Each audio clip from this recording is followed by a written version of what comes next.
નમસ્કાર દર્શક મિત્રો, હું જપન શાહ, કાનમ એક્સપ્રેસ ન્યૂઝમાં આપનું સ્વાગત છે। જોઈએ આજના મુખ્ય અને મહત્વના સમાચાર। જંબુસર તાલુકા પંચાયતની ચૂંટણી બાદ દહેગામમાં તણાવ, પાણી પુરવઠા મુદ્દે વિવાદ, હાલ પરિસ્થિતિ સામાન્ય। ભરૂચ જિલ્લાના જંબુસર તાલુકાના દહેગામ ગામમાં તાલુકા પંચાયતની કાવી બે બેઠકના ચૂંટણી પરિણામ બાદ તણાવપૂર્ણ પરિસ્થિતિ સર્જાઈ હતી। મળતી માહિતી મુજબ આ બેઠક પર ભાજપના ઉમેદવાર શકીલ ખાલિદ અહેમદ મલેક પરાજિત થયા હતા, જ્યારે આપના ઉમેદવાર સહેલ મલેક વિજેતા બન્યા હતા। ચૂંટણી પરિણામ બાદ સોશિયલ મીડિયા પર કેટલાક મેસેજ અને ફોટા વાયરલ થયા હતા, જેમાં ભાજપના હારેલા ઉમેદવાર શકીલ મલેક તથા તેમના પિતા ખાલિદ અહેમદ મલેક દ્વારા ગામમાં પાણી પુરવઠો બંધ કરવાની ચેતવણી આપવામાં આવી હોવાના આક્ષેપો સામે આવ્યા હતા। ઉપરાંત ખુલ્લી તલવાર સાથેનો વિડીયો પણ સામે આવતા ગામમાં ભયનો માહોલ સર્જાયો હતો। વાયરલ મેસેજમાં દહેગામ ગામને પાણી નહીં આપવામાં આવે તેવી ચીમકી આપવામાં આવી હોવાનું જણાવ્યું હતું।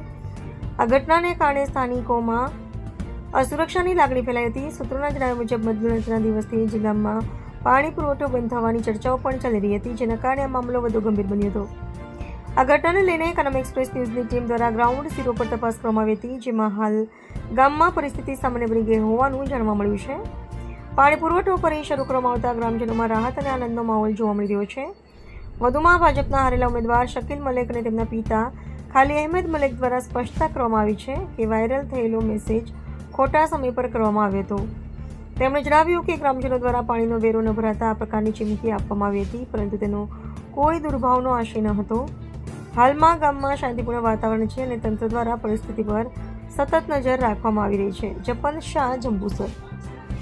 સમગ્ર ગુજરાતમાં સ્થાનિક સ્વરાજ્યની ચૂંટણી યોજાઈ। ચૂંટણી યોજાયા બાદ ક્યાંક ને ક્યાંક મતગણતરી થઈ અને મતગણતરીમાં ભારતીય જનતા પાર્ટીનો દહેગામ સીટમાંથી ઉમેદવાર હારતાની સાથે જ ક્યાંક ને ક્યાંક પાણી બંધ કરવાની ધમકી અપાઈ હતી। સોશિયલ મીડિયામાં વિડીયો વાયરલ થયો અને એને લઈને સમગ્ર ગુજરાતમાં ચર્ચાનો વિષય બન્યો હતો। ત્યારે કાનમ એક્સપ્રેસ ન્યૂઝની ટીમ આજે આવી છે ગ્રાઉન્ડ ઝીરો રિપોર્ટિંગ માટે દહેગામ ગામે। દહેગામ ગામમાં પાણીની શું પરિસ્થિતિ છે, ક્યારથી પાણી બંધ હતું ને ક્યારથી પાણી શરૂ થયું છે? પાણી તો 2-4 દિવસે આવી જ જાય, પણ ગામ વાળા વેરા ભરતા નથી। વેરા લેવા જાય તો ગાળા બોલે। આ જેમ જણાવ્યું કે ભાઈ ક્યાંક ને ક્યાંક ગ્રામજનો લોકો દ્વારા સમયસર વેરા ભરવામાં નથી આવતા, એના કારણે બી પાણી બંધ થયું હોય એવું જણાવી રહ્યા છે અને દિવસથી આવતું નહોતું। પાણી આવતું નતું, પાણી 4-5 દિવસ પાણી આવ્યું નથી સાહેબ, ને પાણી આવશે ત્યારે પાણી આવ્યું ત્યારે આ ગામ લોકોને પેલા જે હમણાં ઓપરેટર છે એમને પૈસા ઉઘરાવે છે, એમને ગાળો દે છે ને પાણી આવે જ છે। પાણી 4-5 દાડા પાણી આવે છે, પણ આજે ઇલેક્શન હતું એટલે પાણી એમને થોડુંક બંધ કર્યું હતું, હવે પાણી મતલબ ચાલુ થઈ ગયું છે। ક્યારે આવ્યું પાણી? પાણી આજે આવી ગયું છે સાહેબ, આજે કાલનું પાણી આવી ગયું, કાલનું પાણી છોડ્યું છે, આજ ચાલુ થઈ ગયું પાણી છે।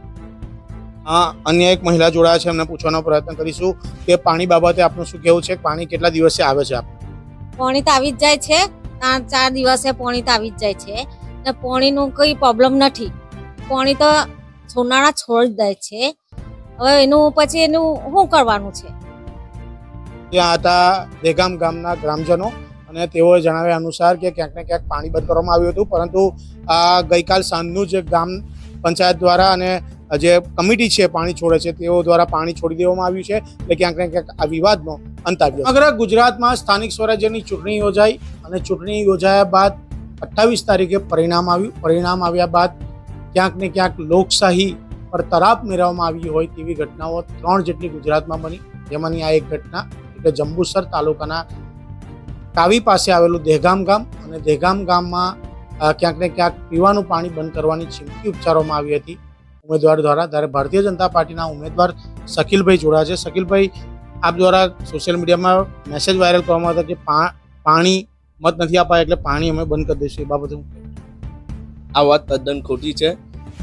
આ વસ્તુને રાજનીતિ સાથે કોઈ લેવા દેવા નથી અને જે પાણીનું જે મેસેજ છે એમાં કારણ એવું હતું કે અમારો જે માણસ વેરા ઉઘરાવે છે, અચ્છા જે પાણી છોડવામાં આવે છે તે સંસ્થાનું પાણી, સંસ્થા દ્વારા પાણીનું ગામમાં વિતરણ કરવામાં આવે છે અને જે વ્યક્તિ વેરા ઉઘરાવવા જાય છે તેને અમુક લોકો લગભગ 200 થી 250 લોકો છે, આ બધા એમાં નામ છે, એ લોકો વર્ષોથી વેરા ભરતા નથી અને જ્યારે એ ઓપરેટર વેરા લેવા જાય છે ત્યારે એમને ગાળો આપે છે અને સીધો જવાબ આપતા નથી। તો એ ભાઈનો ફોન આવ્યો હતો કે આપણે વેરા આપતા નથી લોકો, તે માટે જ એ મેસેજ ગામના ગ્રુપમાં મોકલેલો હતો કે ભાઈ તમે વેરા ભરી દો, બાકી પાણી બંધ કરવામાં આવશે ને પછી પણ આપણે કાલે સાંજે પાણી છોડી દેવામાં આવ્યું છે ગામમાં, અને બધા લોકોને કહી દેવામાં આવ્યું છે કે તમે વહેલી તકે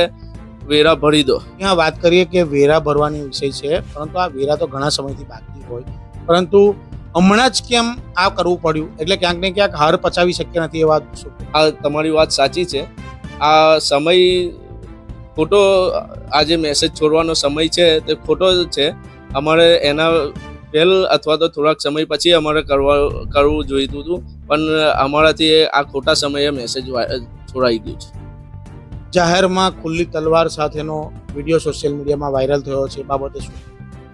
જે ફોટો ખુલ્લી તલવાર સાથેનો છે તે AI વડે બનાવેલો ફોટો છે. જે અમારો જે ફોટો છે તે કવર સાથેનો ફોટો છે. તે તમને હું વોટ્સએપ કરીશ, તમે જોજો. ને બીજી વાત કે આ મેસેજ અને જે ફોટા સાથે વાયરલ કરવામાં આવી રહેલો છે તે ખોટી રીતે ભ્રમિત કરવામાં આવેલા છે લોકોને, કેમ કે આ ભાજપ સરકારને બદનામ કરવાનું કામ કરી રહ્યા છે. ત્યાં વાત કરી કે ક્યાંક ને ક્યાંક લોકોને ભ્રમિત કરવા માટેનો આ સમગ્ર કાવતરું કરવામાં આવ્યું હતું. ત્યારે આપણી સાથે ઉમેદવારના પિતા અને પાણી જે વિભાગ જે કમિટી ચલાવી રહ્યા છે એના પ્રમુખ જોડાયા છે. એમને પૂછવાનો પ્રયત્ન કરીશ કે સમગ્ર બાબત શું છે અને આપ દ્વારા જે આ પાણી બંધ કરવાનો નિર્ણય લેવામાં આવ્યો એ બાબતે શું? મારું નામ ખાલિદ અહમદ મલિક છે. ગામની અંદર જે વેરો ઉઘરાવવા માટે જે અમારો માણસ ગયો હતો એને લોકોએ વેરો ના આપ્યો, અને વધતા એ લોકોને અમારા માણસને ગાળો આપ્યો. એ અમારો માણસ જ્યારે મારી પાસે આવ્યો ને મને એવું કે આપણને વેરો આપતા નથી ને મને એમ કે ગાળો આપે છે, ત્યારે મારે ના છૂટકે આ મેસેજ મતલબ કે છોડવો પડ્યો કે ભાઈ અમે પાણી બંધ કરીશું જો તમે લોકો અમને વેરો નહીં આપે તો અમે એમ કે કાલે શાંતિથી પાણી તો છોડી દીધું છે ગામની અંદર. ને આ લોકો છે તે બીજેપીને બદનામ કરવા માટે આ કાવતરું રચાઈ ગયેલું છે. તો આ કાવતરું હોય તો આ સમય કેમ આજ પસંદ કર્યો કે હરિયા બાદ તરત જ તમારે આ ધમકી આપવી પડે? સમય અમારાથી જે ખોટો સમય લેવાઈ ગયેલો છે, કાં તો અમારે ઇલેક્શન પહેલ લેવાનું હતું કે ઇલેક્શન પછી લેવાનું હતું. પણ અમારા માણસ જે પૈસા ઉઘરાવવા માટે ગયો તો એને મને આવીને મતલબ કે ઉઘરાણી અમારી ચાલુ જ હતી પૈસા ઉઘરાવવાનું, ને એને મને આવીને તરત જ કીધું કે અમુક માણસો મને ગાળો આપેલો છે.